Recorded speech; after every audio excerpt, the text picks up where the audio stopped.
Thank you for joining us at 6. I'm Marcelino Benito. And good evening to you. I'm Mia Gradney. This is a weather impact alert day as we track widespread damage, flooded roads, and millions of power outages, all from Hurricane Beryl. We have team weather coverage for you tonight with crews stationed across the greater Houston area to help get you through this. We start with Trayson Bragg. Trayson, sadly, this storm has turned deadly. That's right. This neighborhood here in North Harris County hit extremely hard by Beryl. In fact, on our way here, my photographer and I saw at least 4 other massive trees that were knocked down by heavy winds, strong winds, heavy rains. But as you mentioned earlier, this tree here, this massive tree tragically fell and killed a 73-year-old grandmother. And it happened like super fast. Beryl blew through this North Harris County neighborhood early this morning, leaving a tragedy in its wake. As I was going downstairs to check on my son, that's when I heard the big crack. Haley Laredo tells me that crack was this massive tree ripping through her home, crashing into the bedroom where her mother-in-law, 73-year-old Maria Laredo, was lying in bed. My son was screaming, "Grandma," because he saw me like crying and telling my husband, "Go check on your mom." And he started freaking out. He was like, "Grandma," he said, "Call 911. They rushed to check on Laredo. When they tried to open the door, they couldn't get through the door, because everything fell down to the ground.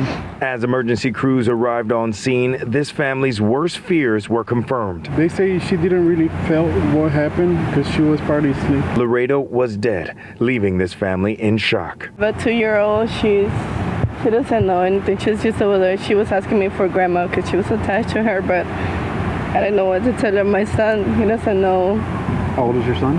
He's 7. But tonight they want you to remember one thing: how they will remember Maria. She was the sweetest thing, and we loved her a lot.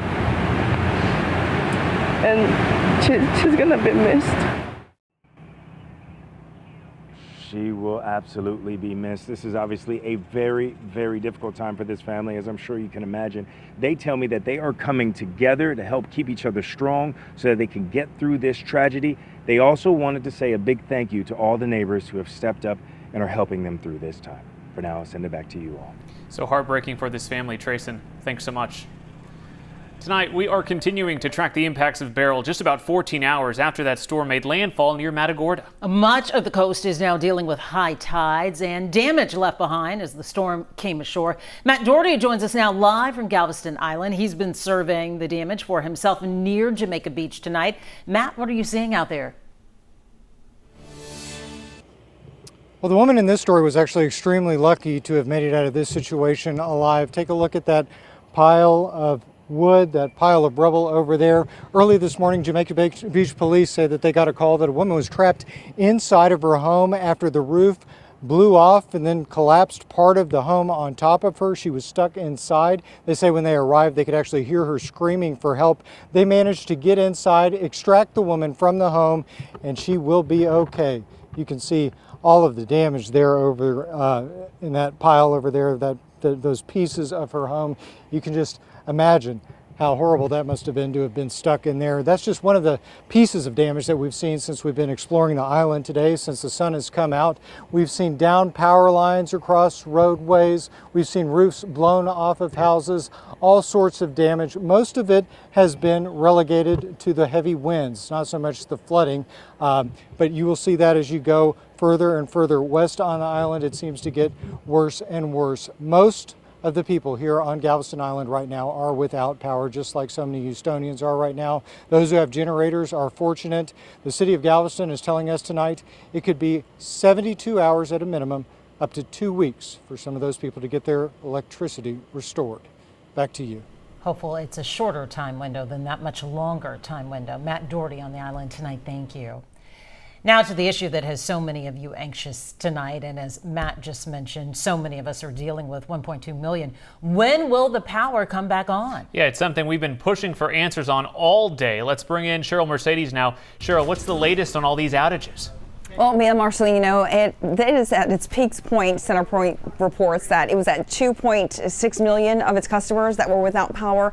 Here's where we stand right now. The good news is the number of people affected, that's going down slightly. It's just over 2 million. And we keep seeing the number of people restored. That number is going up. That's what we want to see. But it's going to take a while before the majority of people are getting their power back, as you know. Now, CenterPoint did say this afternoon that it has 10,000 mutual assistant crews and 3,000 of its own employees working to restore power. The last 7 people died of carbon poisoning. So there are some things you want to keep in mind if you're using a generator. Remember to keep it outside away from your home. Never use a generator inside your home or garage, even if that door is lifted. And when you plug it in, make sure it goes directly into the wall outlet and not into an extension cord. As for when the power will be restored, CenterPoint says we can expect the timeline on that sometime tomorrow. My colleague Jeremy Rogowski from the KHOU 11 Investigates team spent the day tracking down a rep for CenterPoint to ask about these restoration timelines. We'll have more on that coming up. But first, we want to talk to Chief Meteorologist David Paul about the power outages and the extreme heat that's coming behind this storm. It's a dangerous combination. Well, David. yeah, Cheryl, and I think that's the biggest impact here is that so many, 2 million right now without power, and we've got some hot days coming. Really this afternoon it's warming up, and tomorrow, the next couple of days, will be very hot with a heat advisory again tomorrow. You look at peak wind gusts, 83-mile-an-hour gust at Bush, 84-mile-an-hour gust at Hobby.